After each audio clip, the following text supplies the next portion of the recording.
ప్రముఖ వ్యక్తిత్వ వికాస నిపుణులు బివి పట్టాభిరామ్ కన్నుమూశారు. హైదరాబాద్లో సోమవారం గుండెపోటుతో ఆయన తుది శ్వాస విడిచారు. ఖైరతాబాద్లోని స్వగృహంలో ఆయన పార్థివ దేహాన్నుంచారు. బుధవారం ఉదయం 9 గంటల నుంచి అభిమానుల సందర్శనార్థం ఉంచనున్నారు. మధ్యాహ్నం 3 గంటలకు జూబ్లీహిల్స్లోని మహాప్రస్థానంలో అంత్యక్రియలు జరగనున్నాయి. రచయితగా, ఇంద్రజాలికుడు, మానసిక వైద్యుడిగాను పేరు ప్రఖ్యాతులు పొందారు ఆయన. తన మాటలతో లక్షలాది మందిలో స్ఫూర్తి నింపారు. అనేక పుస్తకాలు, టెలివిజన్ కార్యక్రమాలు, వేలాది ప్రసంగాల ద్వారా ఆయన సమాజంలో సానుకూల దృక్పథాన్ని పెంపొందించేందుకు కృషి చేశారు.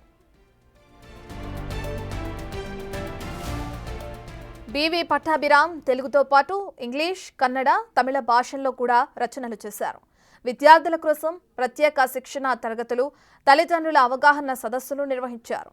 పట్టాభిరామ్ ఉస్మానియా విశ్వవిద్యాలయం నుండి పీహెచ్డీ పట్టా పొందిన తర్వాత సైకాలజీ, ఫిలాసఫీ, పబ్లిక్ అడ్మినిస్ట్రేషన్లలో పట్టా అందుకున్నారు.